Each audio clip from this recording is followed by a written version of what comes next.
It is now 6:02. This is Robert Depper, Chair of the Burlington Police Commission, calling the commission to order.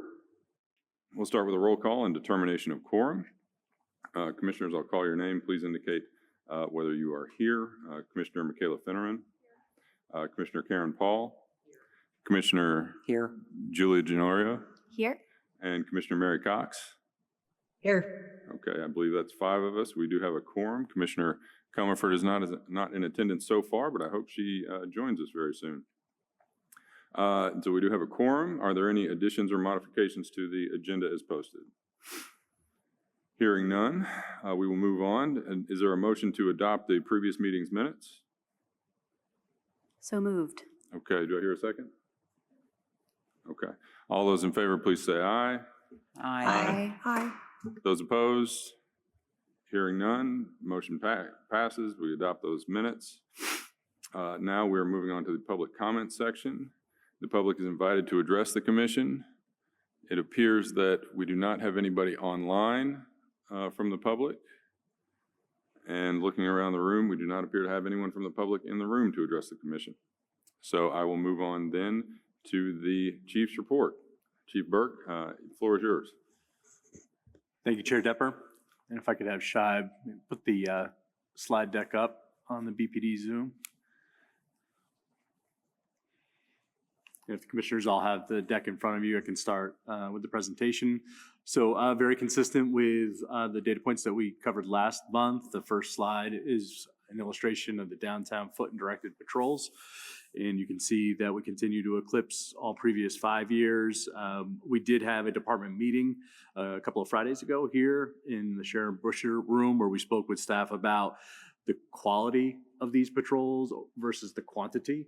So what we wanted to see is meaningful duration as opposed to a vehicle passing down a block quickly and marking a patrol. So that direction has been given to make sure that our efforts are what we had envisioned. Moving along to the second slide, this is the illustration of the City Hall Park incidents versus our presence in the same location. So the top graphic being our between calendar year to date, the foot patrols and directed patrols of the sworn community service officers, CSLs and care employees. And the red line chart beneath it is the calls from the public into the police department regarding crime and disorder. And you can see that as our presence increased post-resolution, which was the end of August, to really step up our initiatives in City Hall Park, that we began to see a downward trend in incidents, at least calls from the public. I would like to note that this more sharp decrease between October and November, the weather has definitely gone our way in terms of keeping the park safe because it's been very cold and wet. The next slide is an illustration of our downtown arrests. As you remember, I have highlighted it a few different times that there was some concern from the public this summer that yes, the police and community service officers and others have been present in the park, but they weren't doing any enforcement work. This is an illustration of our arrests in the downtown district, and you'll see that in 2025, we've largely eclipsed all previous 5 years. We did have a downward trend leading into October, but it definitely appears that November was going to be a steep increase once again. But as the weather continues here into early December, I anticipate that graph to drop off again. The next slide is downtown drug arrests. Similar to the public perception that we were not taking opportunity to enforce drug crimes, we did see a sharp increase in the number of reports from members of the public about open drug use, suspected drug dealing in the downtown district. And we have also enforcement numbers that track along a similar trend line, if you will, here in 2025. The next slide, downtown calls for service in general.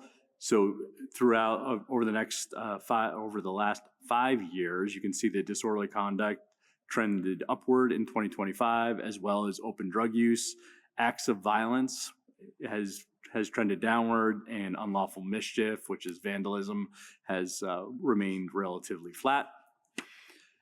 We did dive a little bit deeper into the downtown acts of violence in the next slide.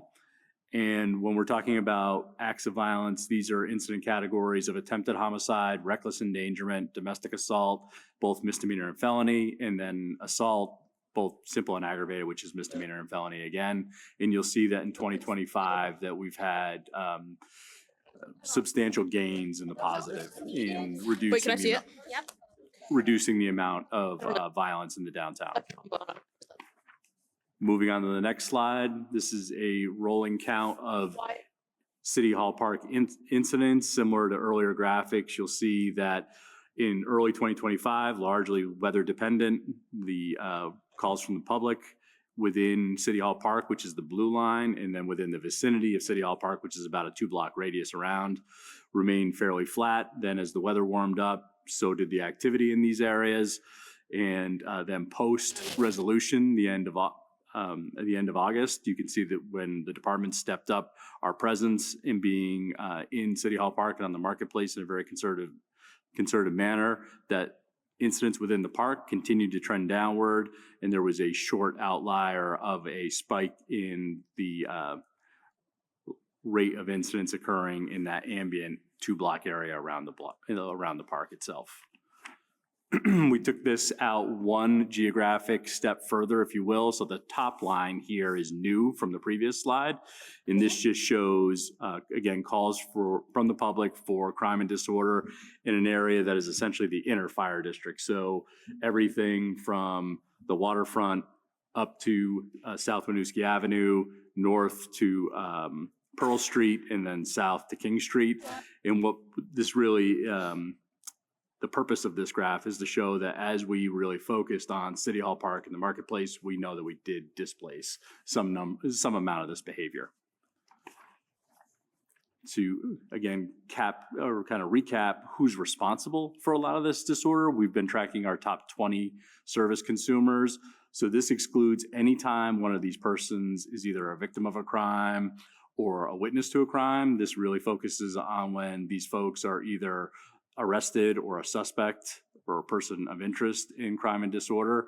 And you'll see that our top 20 here continue to be representative of 931 total incidents this calendar year in the downtown area. And individual accounts range from 29 for one individual up to 132 incidents for another.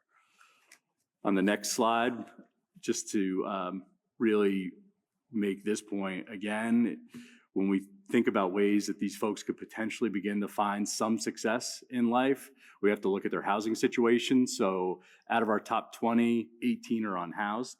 And I will say that the advent of the special dockets at the Chittenden County Courthouse, they too recognize that when they're issuing conditions of release for folks to be turned back out into the public, it's really hard to find success if you don't have a home, if you don't have a place to charge your phone, you can't manage a calendar. So they're using some unique methods in order to help these folks find success. It could be something as simple as some of these folks are reporting back to the special prosecutor or the court every week, so they can't lose track of their court dates. Others are being connected to social service providers in the community, and that is incentivized by oversight by the Department of Corrections, so actually meaningful pretrial supervision like the federal authorities have. And again, the special prosecutor's efforts are fairly young, having just really gotten underway in early November. We hope that that really this pretrial supervision program takes hold, because this is a population that we've really struggled with, and the public can't understand how folks are arrested time and time again, but yet their behavior doesn't change. So I hope that out of all the things that could possibly grow out of the governor's plan that he engineered along with insight from the mayor, that this pretrial supervision project stays in Chittenden County. On the next slide, this is just the top 20 incidents that occur in the downtown, and not shocking when you think about the number of unhoused that are showing up in our data set, that trespass is our top incident count, followed closely by suspicious event. Suspicious event is really kind of a sloppy bucket of criminal justice data, but what it tells police officers that really see this play out in the field is that people don't feel safe in their surroundings, and they're calling to report something that might be as simple as public drug use. It could be someone just having a mental health crisis. They just don't know what it is actually, but they know that it doesn't make them feel safe in this environment. Move on to the next slide. And this is how the top 20 people show up at our top 20 incidents, which is a bit of a tongue twister. But again, 27% of our trespass complaints are comprised of the population that we know 18 of the 20 are not housed. I like to skip down to how these folks present in arrest on warrant. So 13% of these folks, these top 20 folks, actually represent 13% of our arrests on warrant. That really speaks to their ability or inability to maintain contact with the court. And then 43% of our violation of conditions of release involve our top 20. Just going back to the point where I feel as though that supervised compliance of conditions of release will help them find greater success and reduce harm to the community. Moving on to the next slide, there's been a few questions posed about, or you've shared that you're displacing a lot of this activity. We know that some of it has gone to Battery Park. So this illustration really is a 5-year look back of the incidents occurring in Battery Park. And you'll see that in 2025, we've had a sharp increase in disorderly conduct as well as active violence, defined as in an earlier slide. I will say that a majority of these are misdemeanor level assaults. And then open drug use is actually trending downward, but there's no shortage of open containers and other types of behavior, to include sleeping, rough sleeping in the band shell overnight, that make people feel that Battery Park is not as welcoming as it used to be. Moving on to the next slide. This is just a rolling count of the calendar year activity in Battery Park. This isn't as really illustrative as what we see on the 5-year data trend, but as a neighbor to Battery Park, I will tell you that we have firmly displaced a number of folks from City Hall Park that were the source of a lot of crime and disorder into Battery Park. The next slide is a bar chart on gunfire incidents 2020 to 2025. You'll see that Burlington, as we all know, had a very outlier year in 2022 with 26 gunfire incidents, trending downward. Year to date, we're at 10 gunfire incidents in 2025. And I feel that this is really emblematic of a lot of the work that went in to federal prosecution of the folks that were responsible for the gun crime in 22 and 23. And then also excellent policing and investigation this summer. So when you think about the number of hours that we had uniformed police officers in our downtown core, crime suppression does work.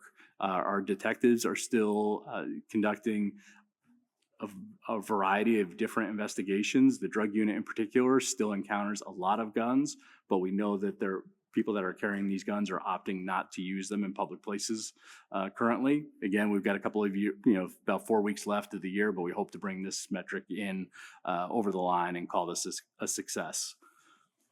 The next slide is a breakdown of where these gun incidents were actually occurring. And you'll see in 22 and 23 and even 24, they were largely centered around the downtown core. This was the source for a lot of headlines, a lot of media attention, and helped shape the perception of how unsafe the city of Burlington is. And I'm proud to look back at this map in 2025 to see that the number 2 is in the middle, where in the past it had been 9, 5, and 7.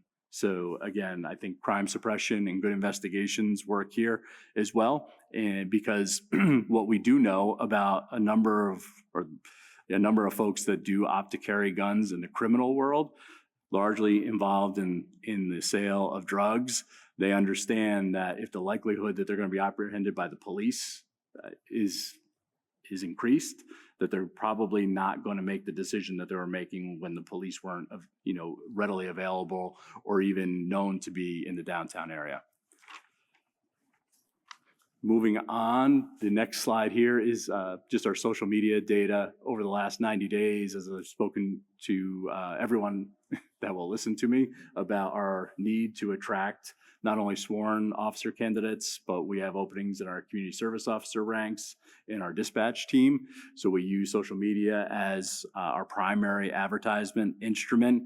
And you'll see that over the last 90 days that the engagements on both our Facebook platform and Instagram platform have increased.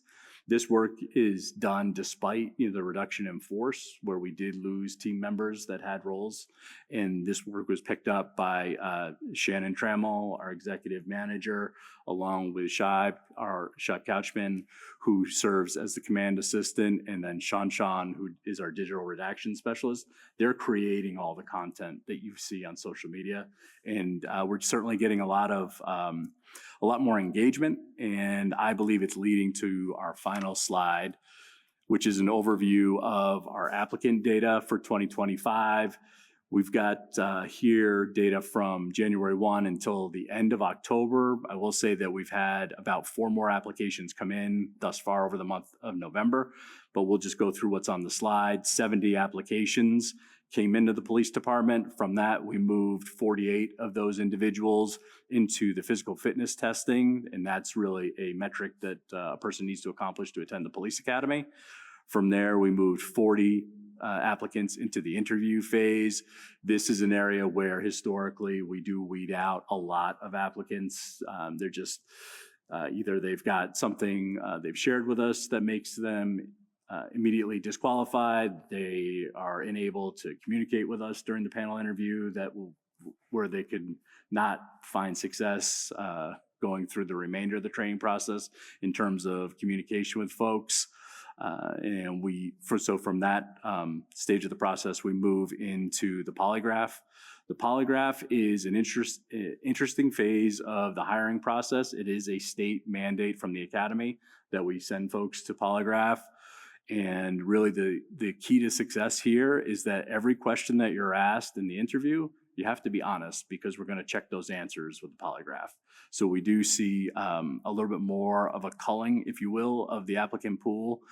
From that stage, we moved folks into the background phase, and this is where a detective will actually go through and take the steps to investigate everything that the applicant has shared with us, verify that, and then also look for people that are one-offs that may have a different perspective of our applicants to make sure that they are of sound moral character to join the police department.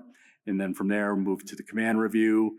And this is really an opportunity where the deputy chiefs and I scrutinize these files greatly, because we know that the expectations of Burlingtonians of the police department are extraordinarily high, and we need only the finest candidates to go to the academy for us. And we do screen out people this far into the process. What this led to in 2025 is we hired 2 police officers. One just recently completed their field training, and now they are out answering solo radio calls on their own. The other candidate did not find success at the Vermont Police Academy, but joined us as a community service officer, and that seems to be a fantastic fit. So again, what we do know is that we need to hire more than 2 police officers a year, ideally 8 police officers a year. But when you think about how we got to 2 from 70, we need to increase the throughput in our process. So that's why we'll be relying on the data metrics from not only our social media efforts, but from some targeted marketing. And I will say that thus far for the next class, we have 1 applicant hired. So the next class is in February. We would like to get 4. I think that number might be closer to 2 or 3. But again, there'll be a second class in August, and we're confident in that we're sending the right people to the police academy to serve this city. Even when you think about in 2025, where we matriculated 1 police officer, but yet a community service officer that is out there doing that work, which is equally important. So that was kind of a lightning round on the data slide, but I'm happy to answer any questions. Thanks. So thanks so much for that. So I have a couple of questions, specific questions on the downtown foot and directed patrols, which was, I think, the first slide that you showed us. Do you know, because it's sort of hard to tell exactly, do you know whether or not the percentage of CSO response calls has increased. We know the number has increased. Obviously we know by looking at the chart. The question is whether or not that green bar is actually a percentage increase over 23 and 24. And if you don't know, you by all means just let me know another time. So I do not know that answer, but this graph is simply, the foot and directed patrols. So we also have additional products. I don't have them with me here tonight that breaks down exactly what categories of incidents and the number of those categories each employee group is answering. I will say that in terms of community service officers, their numbers are relatively static because we have a memorandum of understanding with the union is exactly to what incident types they will respond to. And they are certainly not kind of forward leaning in a lot of the social service incidents. And that is data that we want to better understand once we have a sufficient sample size involving our CSLs and also our partnership with the street outreach team, because that's really the area that's fertile to see, what can we get off police officers' plates and get on to social service providers' plates in order to free up officers and actually get the right resource to the right challenge. Okay, thanks. And then the other question relates to the slide on guns, which is, I've got to find it here. The one that says gunfire incidences 20 to 25. So the first question is, in 2025, it says counts, it says through October 13th. Is that October 13th or is it really November 13th? No, I believe that is October 13th. And that number still holds true. Oh, well, then I guess that's good. It's fantastic. Yes, that is an incredibly promising slide and certainly yet one more indication of how 2022 was truly an outlier. The one thing that I would be interested in is knowing, just because it was before COVID, what those numbers were in 2019 and 2018. And no need to put them on a slide. I would just be curious to know what they are. You answered my question about the accountability court, which I have heard is actually going pretty well. And then the other question was relating to the recruitment.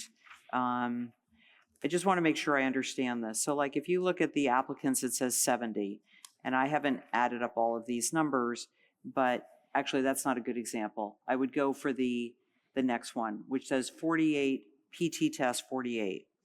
Now, there's 3 that are in progress. So those are those included?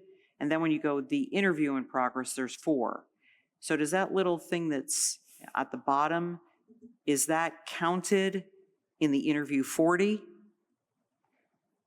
Because obviously the ones that get all the way to the end where it says hired 2, those are not in progress. Those have already been hired. So the question is, where it says the interview in progress or PT in progress, background in progress, I'm just trying to figure out, are those numbers potentially ones that could be completed, or are they included somehow in the end result? No, so there is some work in progress here.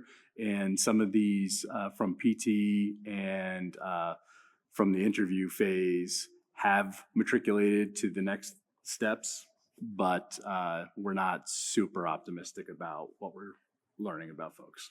Okay, all right, good enough. Thank you, thanks very much.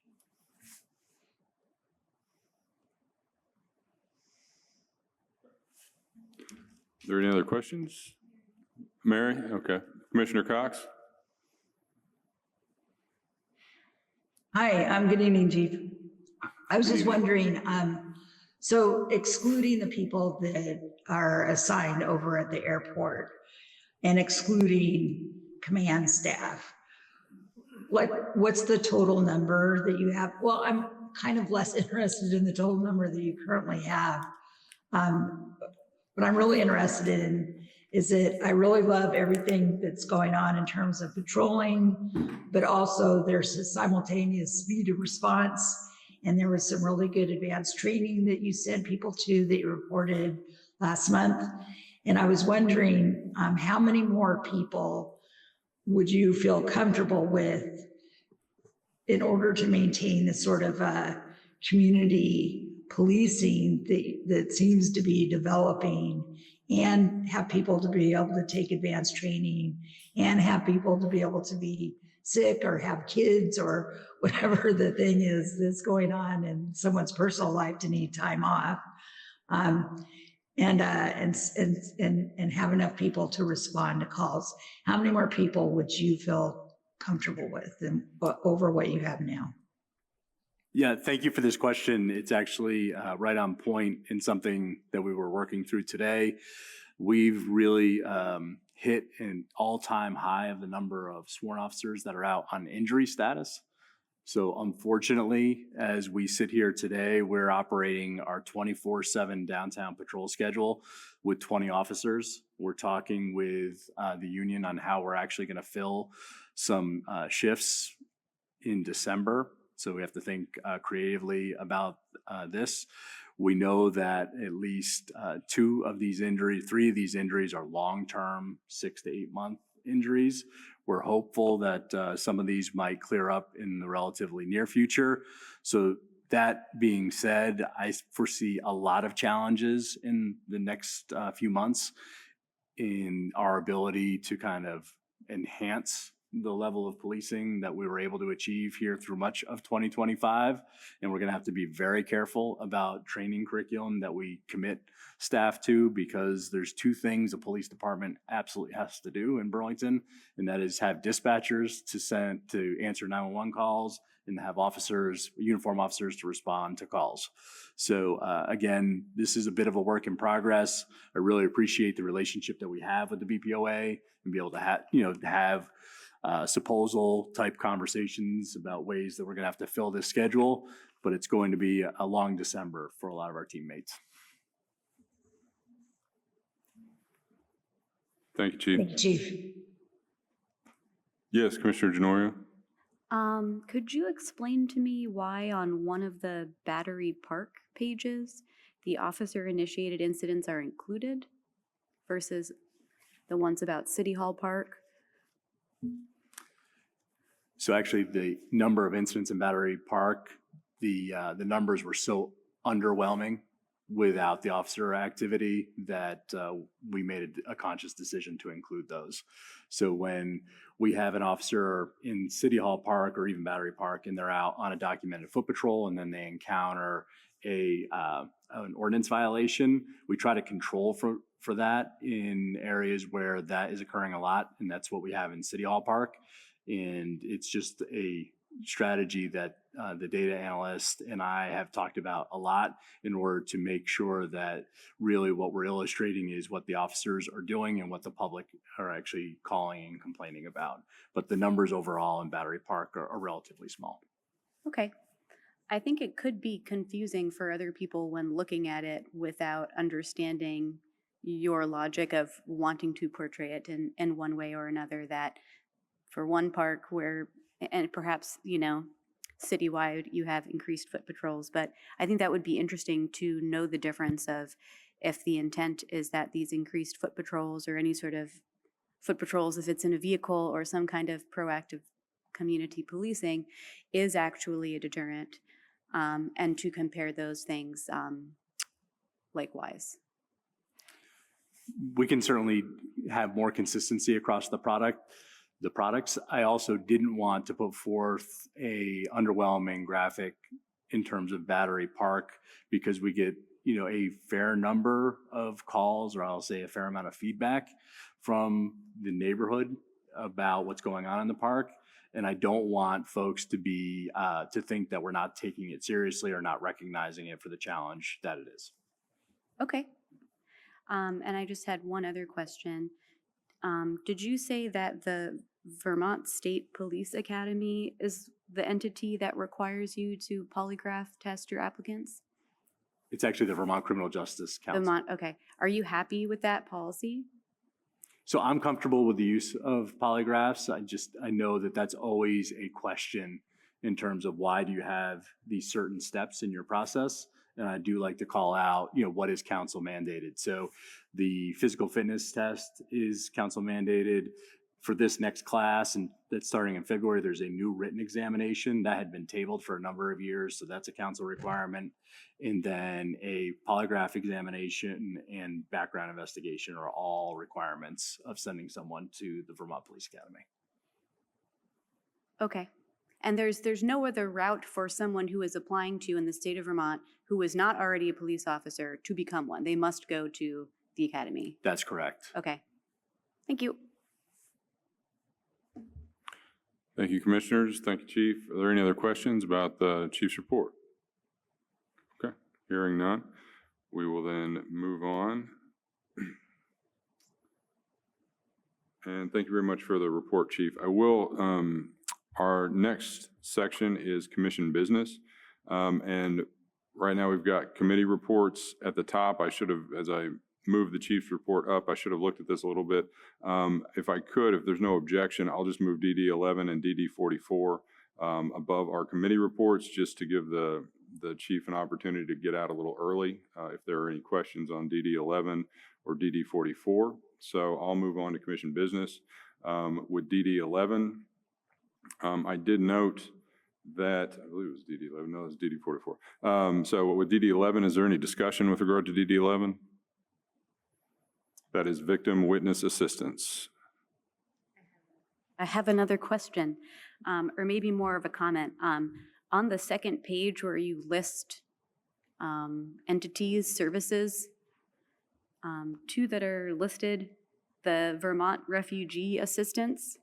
Maybe I'm just not familiar with that, or maybe it has another word in the name, or has changed names.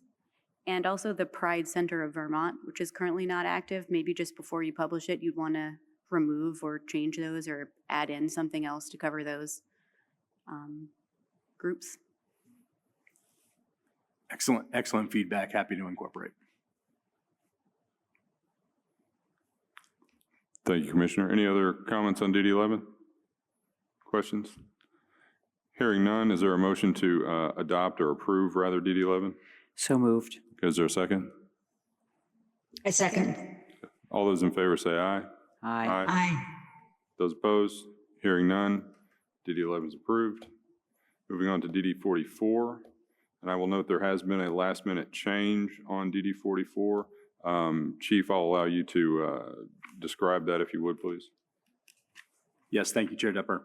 So if we get to the scheduling section, it's highlighted in the updated policy in the agenda packet. And this was on advice of the city attorney that we just added language here in subsection C that reads, the administration of the police department reserves all rights with respect to schedule changes as outlined in the collective bargaining agreement between the city of Burlington and AFSCME. These employees are AFSCME employees. Thank you, Chief. Are there any questions or comments with regard to DD 44?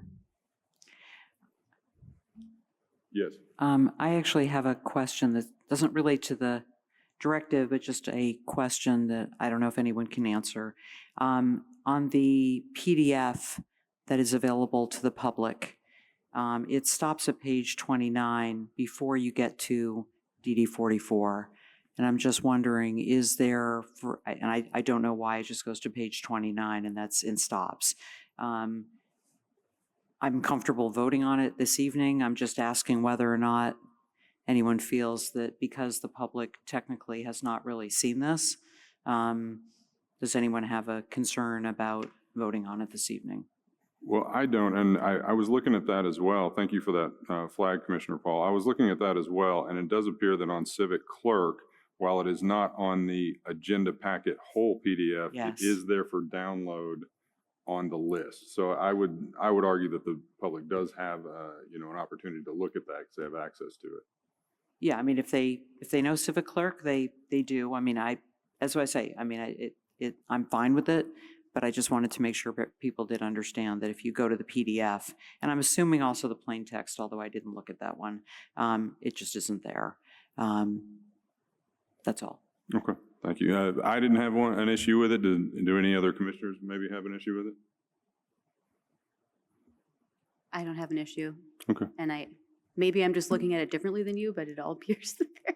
So yeah, it all appears there for me. So maybe I looked at it sooner. Oh, you have it on the PDF? What PDF? Not the one that's on Civic Clerk?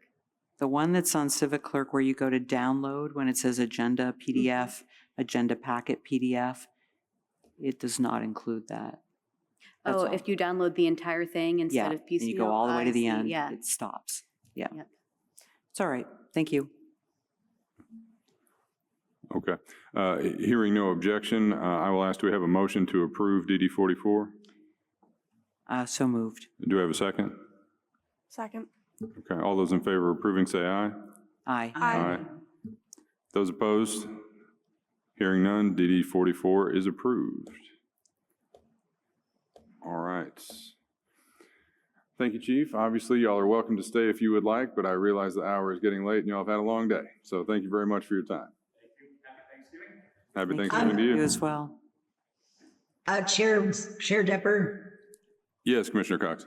Oh, I sort of wanted the chief to stay for a few more minutes if he would, because I think part of the discussion around us going out and visiting the MPA meetings and making presentations would involve, I think it would be useful to, on at least some topics, involve police officers or police engagement with us. And then, so in that sense, we could be helping the police department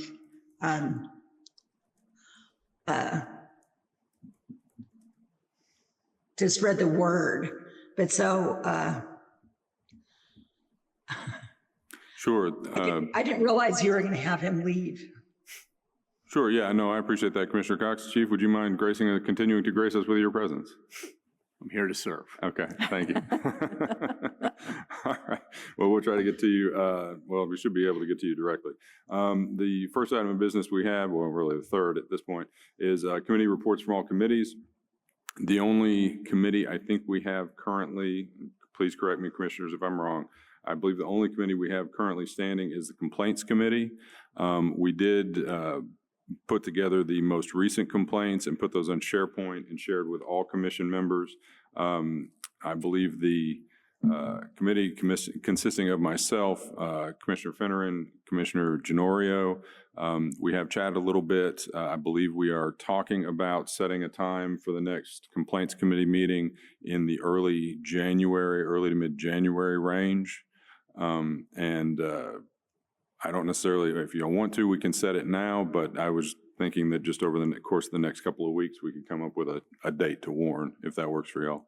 I thought about it, and I don't know how difficult it would be to meet before January, but I do feel like in the past commission reports, you know, having that annual review is kind of important. Mm-hmm. So in a way, waiting until January, then it just would, you know, push that back.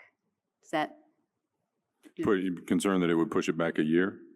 Concerned that something that hasn't been done in a couple years coming to the end of a year would get pushed back more time instead of trying to maybe keep on top of it, obviously depending on the number of complaints that come in. But if we come into it with the intent of having an annual summary of the complaints, the responses and our responses to them, if we continue to respond to those in January, then it kind of gets hard to choose a deadline. Okay. What do you propose? That we could meet in December. In December? Yeah. Okay. Which I know is, you know, full of a lot of time, you know, difficult times for people. But that is what I would prefer if possible. Okay. I mean, I don't have a problem with, you know, seeing if we can't find a date in December. So yeah, I mean, that's fine with me. Okay. Maybe I can just send out an email with some prospective dates and we could choose some this week. Sure. Okay, great. Works for me. Thank you. Commissioner Cox? We can't hear you, Commissioner Cox. You're muted. I'm struggling with the way that you send the complaints because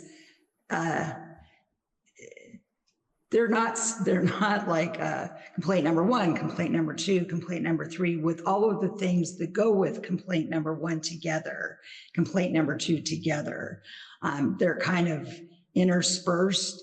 And it's really difficult to follow what's going on any particular complaint, like when the investigation is done and if there's additional information that comes in and what the command ultimately does on a particular complaint. And I was wondering if we could go back to the system that we had previously. And if you look at the SharePoint site in 2024, for example, it has like 2024 as a folder, and then subfolders is complaint 1, complaint 2, complaint 3. And then every time you receive information regarding a particular complaint, then you just plop it down into the relevant folder. And then that way we're able to see for a given complaint what the complaint was, what was done on it, what the outcome on it was. And it's all in one place instead of just being interspersed with all the materials from other complaints. Mary, can you clarify that? So a complaint comes in an email format, typically it's forwarded. That goes into the folder. And then assuming we don't have anything that we want to really investigate on and it's closed simply like it was unfounded, then there's simply one other email in the folder that's the follow-up saying this was the resolution. Right, so unless there's a lot more going on and then the folder has a lot more contents. Exactly, so the police department makes a determination of how they handle any given complaint. And then we have an opportunity to just concur with what they did or ask for more information or to disagree with their handling, with their ultimate handling of a complaint. And so that is very rare, but there has been occasion, there's been once or twice since I've been on the commission where we've wanted more information because we just didn't really understand what happened, or we'd like to see the body cam videos relating to a particular complaint. And so if they're organized neatly in some logical manner, then it's easier to like find the materials that pertain to a given complaint. And I just found, that what was sent in the PDF with everything just all in one document was really too difficult to follow. I started making copious notes as to what page different complaints were on. And I decided it just would be a lot easier if they just, everything to do with like complaint 1 was in the folder labeled complaint 1 and so on and so forth. So is it just that it seems too much of a hassle to like create the folders? Because I'd be happy to create the folders. Do you see what I'm saying? If that would help, I'm happy to do whatever I can to help that process along, but I would just like to be able to see everything to do with a particular complaint all together in one folder. Okay, well, I appreciate that perspective. My approach on the PDFs is truly for ease because the way they come in through email, it's just not, it's very, as you know, it's very labor intensive to pull out each one, put them each in a folder. And, from my perspective, I'm not really sure the juice is worth the squeeze on that, mainly because PDFs are searchable. They're, linked by number. And, for just the ease of the commissioners on the committee to just kind of scan through them and see if they have any questions on any particular one, that's kind of my thought process on that. And I would, kind of defer to the other commissioners on the committee since, they are the ones that are, most closely working with those before we make potential recommendations to the broader commission. So Commissioner Genorio, Commissioner Fennerin, do you all have a perspective on that? I think that the process should be easily accessible and understandable for everyone on the commission because the committee members will rotate. So I definitely take Mary's point that if that's difficult for her, if she doesn't have an easily navigable PDF viewer, that would be a real nightmare. I'm also interested in the system of whether it's a folder or just a single printed email for each one that has the number in the yearly complaints folder. If in the past, and Mary, maybe you can say, that was each individual complaint that came in that the commission looked at, was there a formal vote? Do we all agree this is fine? Was it informal where, you know, maybe one person asked for more information and then elevated it for a discussion? I'm wondering how we can mark in a folder. I don't think it's easy to do in a PDF in general, especially a continuous PDF with more than one complaint, to say that the commission had consensus about how this thing happened, whether we agreed or disagreed, et cetera. Well, I guess that would be, what I hear is two different questions, and correct me if I'm wrong. One being, you know, for organization of the information generally, and the other being, you know, the role of the committee in filtering any of these complaints. And the process by which, if a commissioner that's not on the committee wants to flag something specifically for the committee, how to do that. Am I understanding that correct? Those two bits of it correctly? I think one of it is general record keeping for ease of access, and the other is general record keeping where if I went to look at something in 2024 when I was not here, or say nobody on the commission was present then, I would like to see whether or not, like, is it just presumed that the commission concurred with the BPD's finding or not? Was there a lot of back and forth? I think that should be recorded, even if it's just, you know, a quick sentence or something like to the effect of what is in the BPD log, where they have a column and it says what it was resolved and maybe some notes. Mm-hmm. Because if we don't have that, I don't know how we could proactively in the future look back at complaints that have happened and our community response to them, and how we would attempt to motivate any sort of change. Mm-hmm. Motivate any sort of change in a particular complaint or in the complaints process generally? Neither of those, as our role as police commissioners independently reviewing citizen complaints to or about the police. If we notice consistent complaints over the course of a year, 2 years, and how they're being addressed, not being addressed, or how the commission is responding to that. And I don't know if we don't have a separate way to do that besides just the email that it's come in, the email that BPD has resolved it. We don't have any way to say what our response was, if any. Mm-hmm. So, I mean, what I hear then is a kind of a way to track them in an organized, you know, data-focused fashion.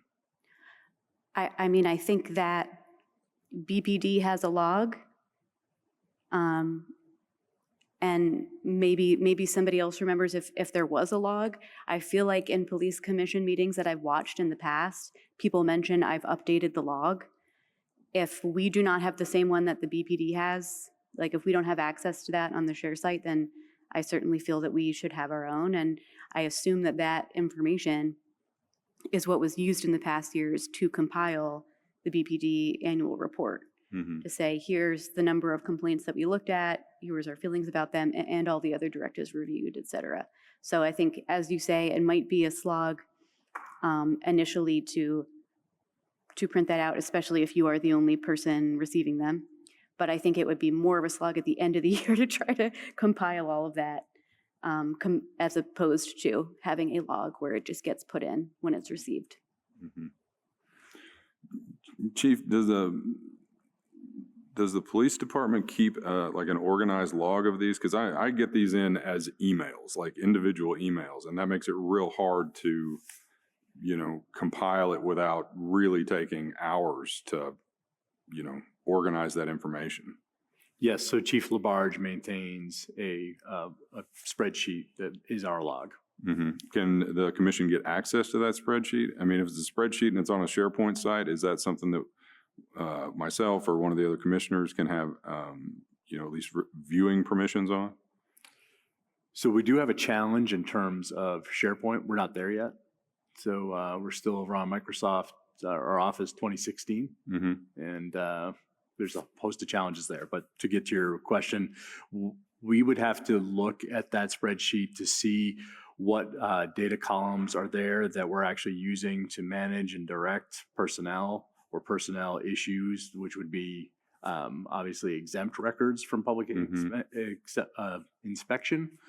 But let me look at that with Chief Labarge, and perhaps we can have Shibe remove some columns and get you a foundational place to start in terms of the date, the nature, the things that are on the face of the complaint that come in via email. Mhm. Yeah, if we could get a de-identified version of that, that would be fantastic. Yeah, we'll look at that. Okay, thank you. I would feel bad asking Brian to like have duplicative spreadsheets where he's entering that information all the time. But I wonder, and I don't know what kind of security process you have, if it would be possible to just have a spreadsheet with 2 sheets and one is locked and we can't view it, password protected, and the other only has some of the columns that we can see, and it's maybe like, you know, read only or something like that. But I think otherwise, then we're just going to duplicate it, right? Right, but I mean, and that was kind of my question with regard to de-identifying the data. So if they, usually, at least my experience with those spreadsheets is like, they're getting better and better at being able to have functions that just de-identify fairly quickly. If you want to, you know, get rid of one column or another, and then, you know, then it's nothing but a, you know, a copy paste or, you know, something like that, that then we could potentially update on a regular schedule. There definitely was a log that previous commissioners shared with me Mm-hmm. months ago. We have not used it since then. Outlook does not make it easy to find things in your inbox. It exists somewhere, and it has previous complaints logged.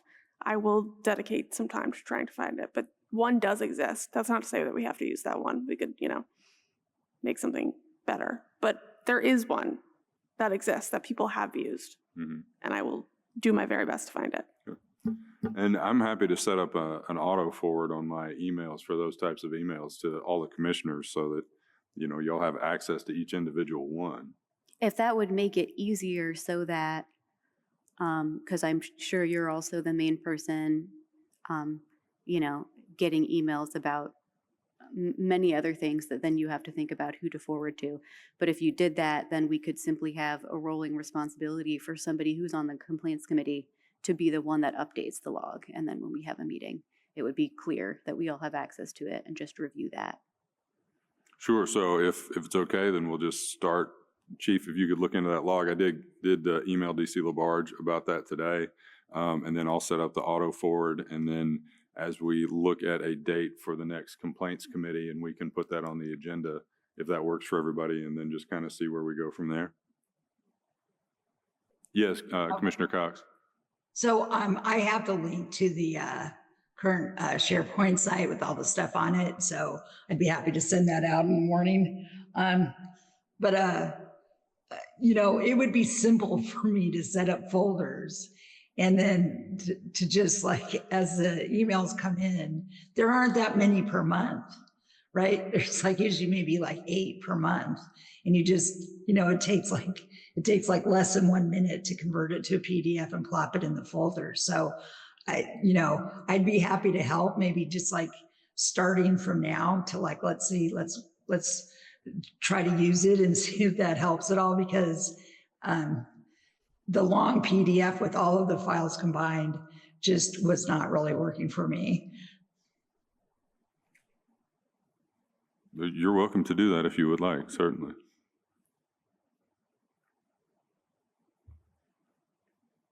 Okay. All right. Well, thank you. Well, we've got some ways forward on that. So I appreciate those thoughts and that discussion. I will say, let's see, I don't believe we have any standing committees right now. Am I correct in that? I believe I'm correct in that. Okay. So I did want to bring up, because it just kind of came across the email today and I forwarded it to all of you. We did have a complaint with regard to a animal control issue. And I forwarded all of that complaint to all the commissioners. That being the case, and based on the city attorney's overview of the commission's role in that, I believe it is my role to set up an ad hoc committee for animal control committee and appoint commissioners to be on that committee. Commissioner Finneran, I understand that you are interested in being on that committee. Yes, I am. Okay, so appointed. And if you, would you be willing to serve as the chair of that committee? Sure. Okay, great. I have 3 other commissioners that I am looking at. So would anyone else be interested in being on that committee? Sure. Okay, Commissioner Denorio, so appointed. I believe for quorum requirements, I need 1 more. Commissioner Cox or Commissioner Paul, are y'all interested? If not, I will appoint myself.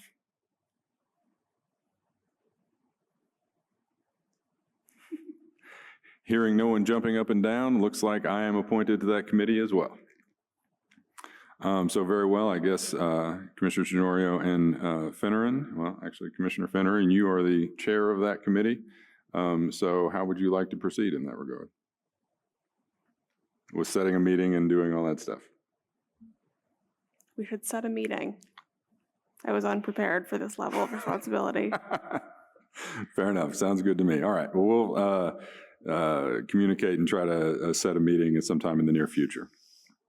Thank you very much. Chair Yes, Defer, Commissioner Cox. Go ahead. I believe that the police department may have information on a previous incident having to do with this particular dog, because the complainant said that the owner had gotten a citation from the police previously. So the police probably have some information, but I would go through Haley McClanahan to see if she can get whatever information we can get from the police department. Yes, thank you, Commissioner Cox. I did reach back out to Shive today to see if we could get the log from that ticket from the date articulated in the complaint. So yeah, absolutely. Thank you. Yes, Commissioner Finneran. Just another question. I noticed in Attorney McClanahan's email, she said that there's a new rule that says that the Animal Control Subcommittee should have a vet and an animal behavioral specialist. Are there like point people for that? Do we go and find them on our own? That I do not know. Okay. I know that the Humane Society has both of those, and they often volunteer their time for things related to that. So they would be a good point to reach out to. And Great. I know several people there, if that would be helpful for me to reach out. That would. Yep. Go ahead, Commissioner Paul. I just wanted to state for the record that I could serve on this committee. I do have a dog that is small, and I do not want whatever the decision is of this committee to be impacted by the fact that I wouldn't be disclosing that. So it might be better if I just not serve. That's why. Okay, thank you very much. I'll just make a quick couple of notes here. And I would have volunteered, but I was already on two animal control hearings last year. So it's like, we'll let someone else enjoy for a while. Sure, excellent. All right, so we've got a way forward on that. Perfect. I don't believe we have any other committee business, which moves us into Commission Community Meetings Planning Discussion. And I will turn it over to Commissioner Cox because she has been leading that quite capably. Thank you, Commissioner Cox, for your efforts. What's going on?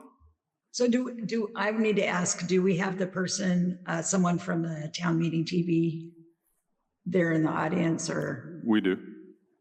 Okay, so I definitely want them to join in, but I've done a couple things besides talk to them. So I put everything in an email today, and I'm hoping you read it. But just very briefly, the first persons that I spoke to were from Town Meeting TV, Jordan and Stephen, and they were super helpful, and they gave a list of venues around the city, one from each ward, where we could hold a meeting. And they know this because those locations have the proper equipment that they need. At their suggestion, I contacted Barbara Turnbull, who's the coordinator for the NPAs. And the NPAs generally meet at those same locations. And so we discussed the idea of somehow joining meetings or having meetings dovetail, like we have a meeting and then directly after they have a meeting, just so we can get to know each other.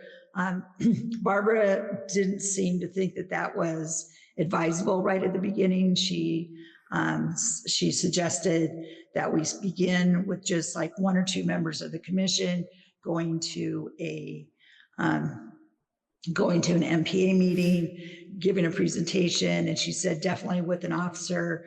And then she did comment that Chief Burke had been giving some presentations to the MPAs and that those had gone very well. People were very receptive. And so I'm thinking that might be the way to do it. And I'm wondering if some way where we do 1 or 2 people, so like whoever the commissioner is, that's like the commissioner for that ward might go plus another commissioner. So maybe have 2 people go to an MPA meeting, and then like a police officer to give some kind of anything from giving the chief's report to talking about like one of the topics that we've been talking about for the past couple of months, like, ICAD or, officer wellness or, officer personnel counts. There's like, I think of like dozens of topics that people I think would be really interested in and receptive to. And I think it'd be a worthwhile effort. I think that the more that a community understands the police department, that you get more acceptance. And then with the more acceptance, you get better support. So that's my goal. Thank you, Commissioner Cox. And I see that we have Stephen Herron has joined us with Hi, y'all. Town Meeting TV. How are you, Mr. Herron? Very good. Thank you for having us. Can you hear me all right? We can, thank you. Yep, I'm here to, I second everything that Mary just laid out. I'd like to, I'd recommend presenting at MPA meetings first, if that's a way that you're interested in engaging with the public. And then if there is a desire to hold meetings outside of the regular Pontoy's auditorium meeting place, I'm happy to answer any questions about processes and to making that happen for y'all. Okay. Thank you very much, Mr. Herron. Commissioner Cox, did you have anything you wanted Mr. Herron to underline? I think everything's spelled out in my email, and I think that he just said really, which is the important part, is that they're very willing to go around and they just have certain mechanical requirements for connectivity and how they can, do what their thing is. And so they've identified those venues, and I think that we just need to have a willingness to go do it. And so that's sort of, we have logistics that are already like sort of in place. That's what I worked on, was what is the logistics of all of this and sort of where do we want to go? Now we just have to say, do we want to do this? Okay, thank you very much. Commissioners, do y'all have any questions or comments for Commissioner Cox? Okay. Am I correct in understanding? Well, I guess I'll ask it this way. Does anybody have an objection to getting out into the NPAs and the wards? I think it's a good idea, and I agree that having, asking specifically to be on the agenda and having prepared some short presentation is probably the way to do it, especially to start. I think it would be good for us to, Mary or whoever wants to work on a presentation, to get buy-in from everybody on the commission before we go out and do that. That's my only comment. Okay. So, Chair Deppert, could I speak to that? Yeah, of course. So I'd be happy to do that. And the one thing that I really wanted the chief there for, and I don't see DC Labarge's Zoom box anymore, but Chief, if maybe you could speak to him about it. He had mentioned to me a couple of times that he wanted to make sure that we coordinated with them, because if we wanted, for example, a police officer to come and speak about some aspect of policing, they wanted that joint coordination between the commission and the police department. And so is, Chief, is DC Labarge the person for me to work with on that, or is there someone else that I should work directly with? DC Labarge would be an excellent resource in that regard. And when we talk about coordination, we just need to be able to line one up from the schedule. So as much advance notice as possible will get you a new face as opposed to getting you a stand-in, which would probably be me. Okay, great. Well, they like you, so that would be great. I think that definitely I'll reach out to DC Labarge then, and we'll come up with something. I was hoping to actually get out there at least to one of the two NPAs that Barbara Turnbull had suggested. She suggested NPA for Ward 3 and the NPA for Ward 8 as being the two that we could begin with. And I was hoping to get out one in time for people to sign up for the police academy, because that's something we could mention as we do our presentation, and maybe show them something like the flyer or something, and talk about how great this thing is, and so that we could get some more audience participation from community members in the actual community academy. So I'll try. Yeah, I'd be happy to work with you on some, presentation discussion points for that, and attend the Ward 3 with you or anyone else if desired. That'd be great. So let me email you. I'll get you involved in the discussion with Chief Labarge, and maybe the three of us can talk via a little Zoom or something and figure it out, and figure out a good topic, what we want to say, what we want to present. And I think it'd be good. Thank you. Thank you, Commissioner Cox. Commissioner Finneran, did you? Oh, okay. And y'all were talking about Ward 3. It looks like Ward 3 meets on the first Wednesday of each month from 6:30 to 8:30. So I don't know if y'all are looking at December or January. I think if it were me, December would be pretty tight. So I would, proceed as you will. How would y'all like to? What I'm thinking through is, I think it's a great idea. It's fantastic. Let's do it.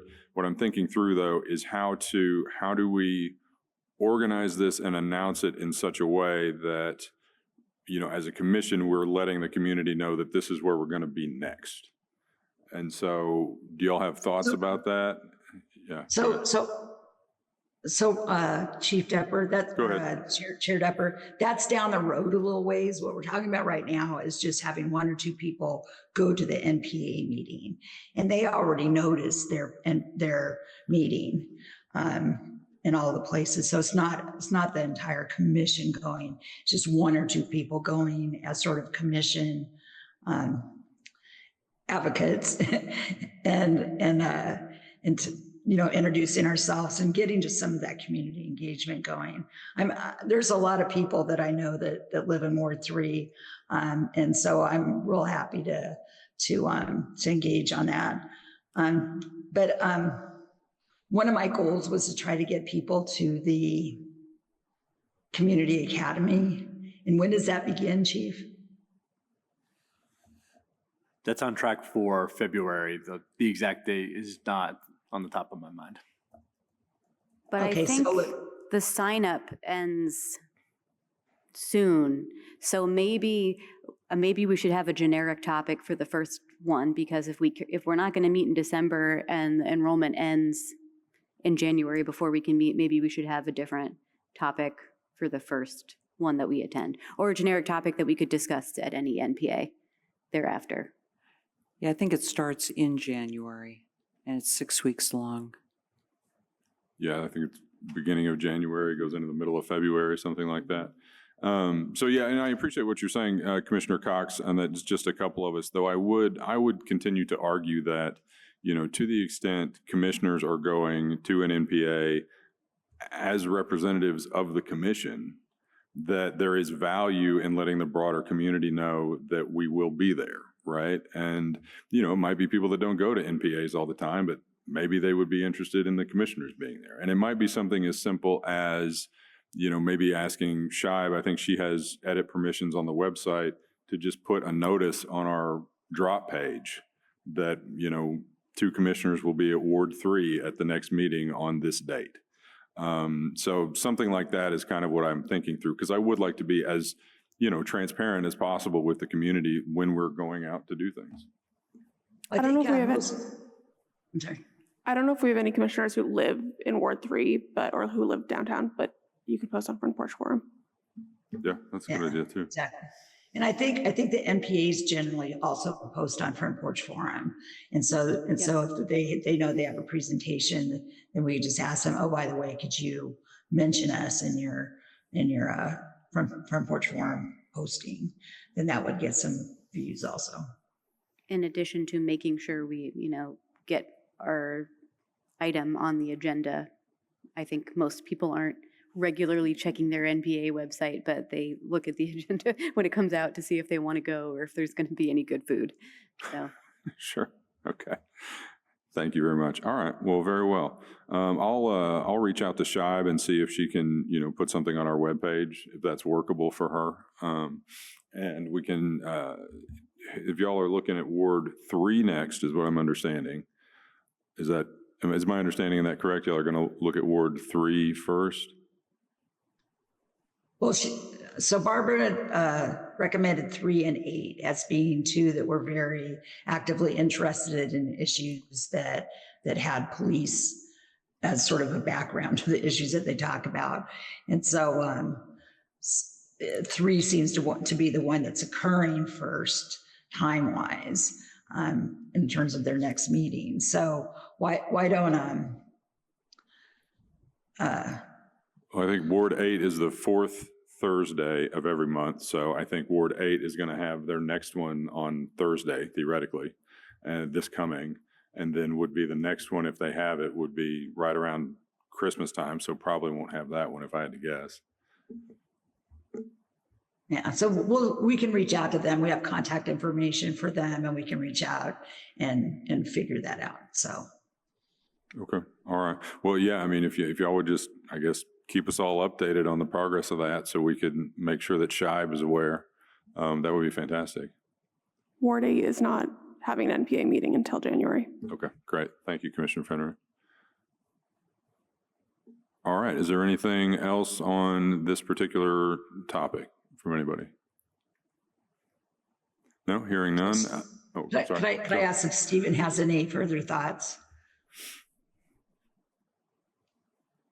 No particular thoughts. I think giving presentations at the MPA seems to be of the best interest of the commission. Just to say on the technical level, to reiterate what Mary was referring to earlier in her written edition, if there's ever a need to hold a police commission meeting outside of Conto's auditorium, we do have systems for that. The location, we just generally ask that there's Ethernet, that we have a way of accessing a projector or a television to get the hybrid component out, and in the best possible world, some form of advance notice, at least 2 weeks in advance.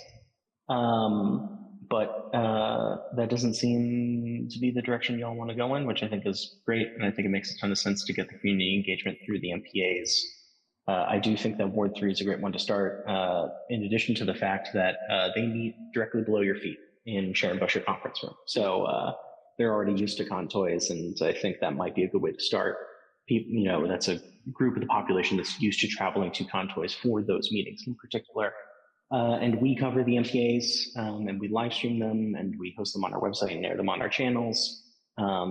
So your engagement with the community can be broadcast and shown, and that's another form of marketing material if you choose to use it that way. You can show this is the type of thing that we'll be discussing at your MPA if folks have any questions for them. Thank you very much, Mr. Herron. I appreciate your attendance tonight and your information. Does anybody else have anything on this topic? Okay, hearing none. Again, Commissioner Cox, thank you very much for your work on this. That's very helpful. I appreciate it. You're welcome. And thank you to the chief for staying around for this conversation. There was like just two little pieces of information that I thought I really needed the chief's like nod on. So thank you very much. Okay. Yeah, thank you, Chief. All right, moving on, we'll move to December meeting planning. Does anybody have any particular thoughts? I think our December meeting is currently the day before Christmas Eve for those who celebrate. Does anybody have any thoughts on whether or not we should have it, whether or not we should move it, whether or not we should just call it and, skip it into January?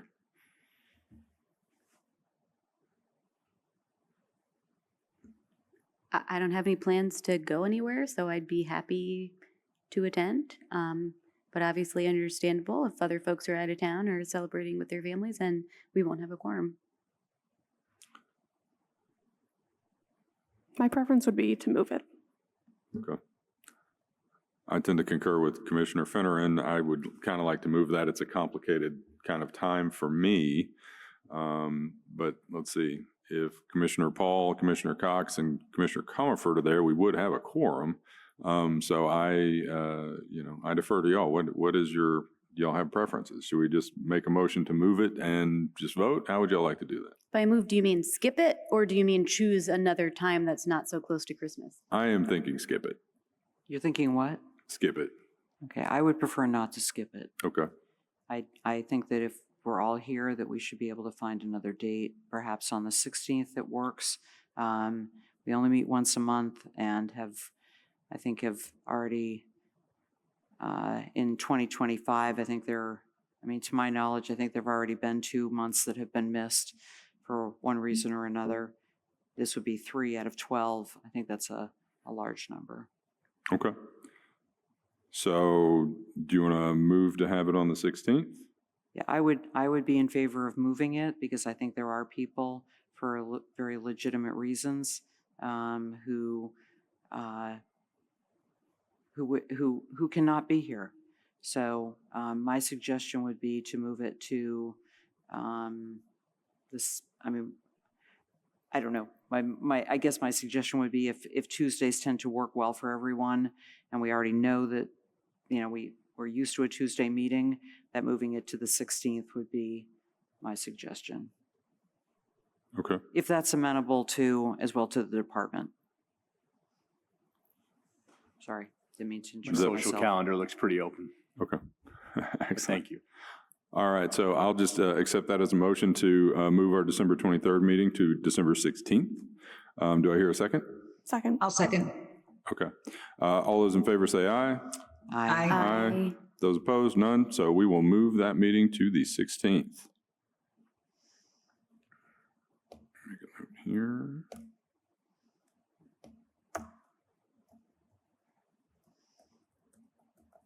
All right. Now, moving on to the last item and potentially the longest item on our business, discussion of our retreat themes and next steps. And Commissioner Paul, I'll turn it over to you. Thank you very much for putting that into a handy dandy spreadsheet. I really appreciate that. It makes it much easier to engage with the information. But I'll turn it over to you to start us off. Okay, thank you. So first, for the benefit of the public, the Police Commission met on November 4th. I think we had a really good opportunity to get together, and it was I think a successful retreat. Wanted to thank all who attended, as well as not only the commissioners, but also the BPT leadership team, which included Executive Manager Tremmel, the 2 Deputy Chiefs, Labarge and Young, as well as Chief Burke. And we did have a facilitator, Cassie Gillespie, who works at the university in the Office of Social Work. And I thought she was excellent and really kept us on task. And all in all, it was I hope what everybody feels was a good use of a couple hours of time. What I had done, which you had already referred to, is that we got a list of all of the points that were covered at the retreat from Cassie, and it was in a bullet point kind of format. And when I started putting them all into a spreadsheet, it sort of morphed into what could be loosely referred to as a work plan. There were a couple of items that really relate to more like a guiding principles or mission statement.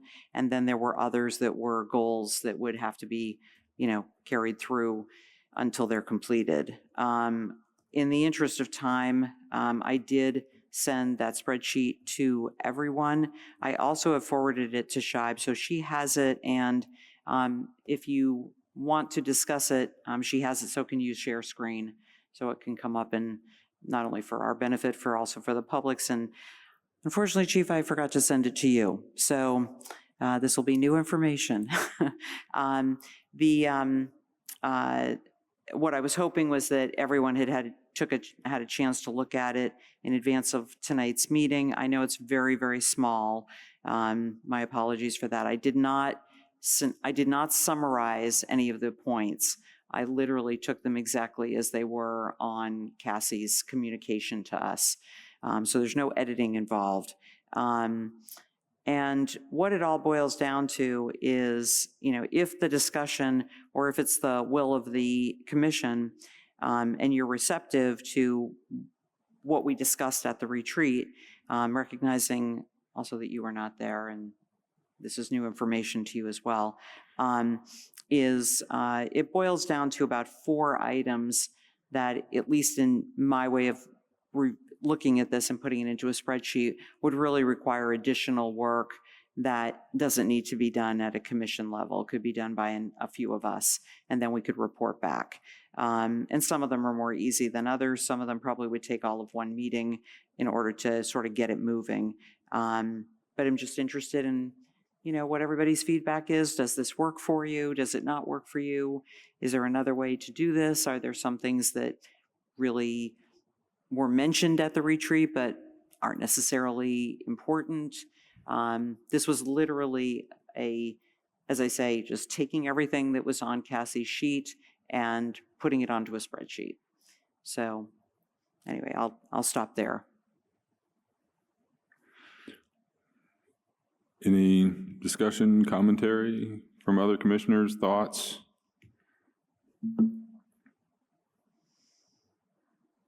So go ahead, Commissioner Cox. Well, first of all, I just wanted to say thank you so much for doing this. You really, I think, captured everything really nicely. And it's given me a lot of food for thought, actually, to see it all written down in one document like this. And I was wondering if maybe we could make this, each of us look at it, think about it, think what things that we can do towards achieving, goals and priorities. And then maybe we could send around a couple of emails between now and our December meeting, and then settle on some things in the December meeting. If that makes sense. Yeah, the other thing also is that as long as it's not a violation of the open meeting law, we can convert this to a Google Doc. And that way anybody can play with it as they wish. And, it belongs to all of us. So whatever people think makes the most sense, or in terms of, like, for example, the other goals for the coming year, I numbered them only so that they would be numbered, but there's no order to it. The order is what Cassie gave us. It's literally in that order. Mm-hmm. So we may decide that, for example, bylaws is more important than clarity or charge over on the charter. If that goes up to number 1, then it becomes number 1. I just numbered them so that we would have a numbering system. Mm-hmm. Well, I certainly don't have a problem with it being a Google Doc. I mean, if somebody has an objection or if city attorney doesn't like it later on, that's fine. But at least for our, ease of just kind of commentary, I think that makes sense. We're not making any binding decisions on the Google Doc. So and it would be theoretically accessible to anyone who asked. So I don't see a problem with it. I appreciate that thought. I do think it's an interesting idea to just have maybe one ad hoc committee, and that might be something to discuss in our December meeting, to have one ad hoc committee to kind of winnow down and kind of decide on actual priorities, because this is quite a bit. And I would comment that this is just something that kind of occurred to me, in looking at, the goals and commission operation. And, certainly y'all may disagree, but it strikes me as there does seem to be some tension that came out of this just conceptually between, you know, getting a more, not streamlined, but a more clarity on process on one side and a feeling of that we need to have less formality on the other side. And, you know, I view that as a little, those conceptually being a little bit in tension, simply because, you know, process tends to be, in at least my experience, more formal, but does tend to, you know, negatively impact, you know, or can negatively impact a more, you know, kind of freewheeling process. So I would just put that out there as a comment, maybe something to think about for, you know, our next meeting. But yeah, no, I really appreciate all this work, Commissioner Paul, and thank you for putting that retreat together. Did anybody have any other comments or anything you wanted to bring up about this?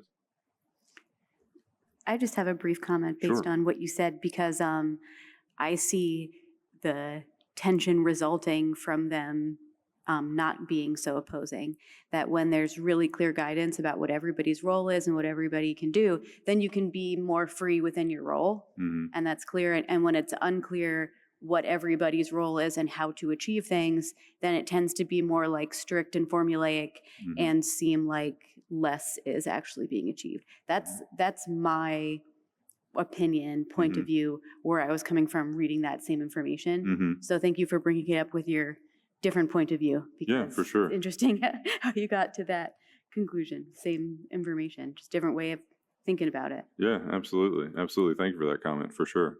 Well, great. Well, then definitely, certainly things to think about. Anybody else?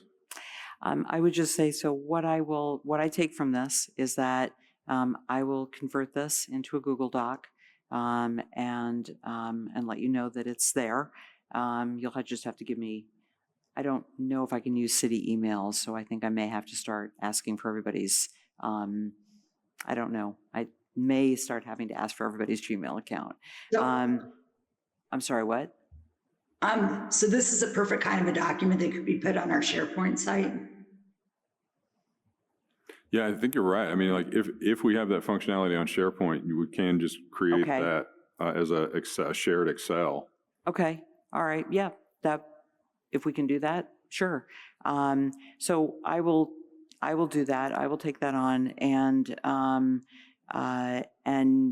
in the hopes that this might be an agenda, this could be an agenda item coming into this meeting on the 16th. Does it seem reasonable that between now and the 16th of December, everybody could take a look and start offering whatever input they would? Yes. I see people shaking Yeah, I their believe heads, that. and I can't see Commissioner Cox to see if she's shaking her head, but I'm going to trust she is. It certainly Yes. sounds reasonable to me, for sure. Okay. All right, great. Thank you. Chair Deborah, there was also just a couple of thoughts that I had, that there were two things that we could do without waiting until the December meeting. And one is to coordinate with Shibe for a ride-along. So I really think it's important for each commissioner, and maybe other people don't agree, but I think it's important, including myself, even though I've been on ride-alongs other places, I've never been here. And so for each of us to go on a ride-along and then also sign up for the Community Academy. Okay, thank you for that comment. I mean, certainly, you know, I would certainly encourage all the commissioners to send in their application to the Community Academy. I certainly sent in mine the other day. I haven't asked for a ride-along yet, but I intend to in the relatively near future. You know, so I encourage my fellows to do the same. So thank you, Commissioner Cox. I stopped short of, you know, I mean, it's a volunteer commission, so you know, I don't really think we can say you must, but you know, I encourage everybody to engage, certainly. Is there anything else, Commissioner Cox? No, I'm all done. I think we can move to adjourn. Okay, excellent. Thank you very much. All right, and so I will, because it is on our list of business. If there's nothing else on the discussion of retreat themes or next steps, okay, great, thank you. So our next meeting date, just for clarity, is going to be December 16th, 2025, here in Contois Auditorium at 6 p.m. And otherwise, that concludes our business. Do I hear a motion to adjourn? Commissioner Cox, did you just move to adjourn? I move to adjourn. Okay, all right. I will second that. All those in favor of adjournment, say aye. Aye. Aye. Aye. Those Aye. opposed? The ayes have it. Thank you very much. We are adjourned.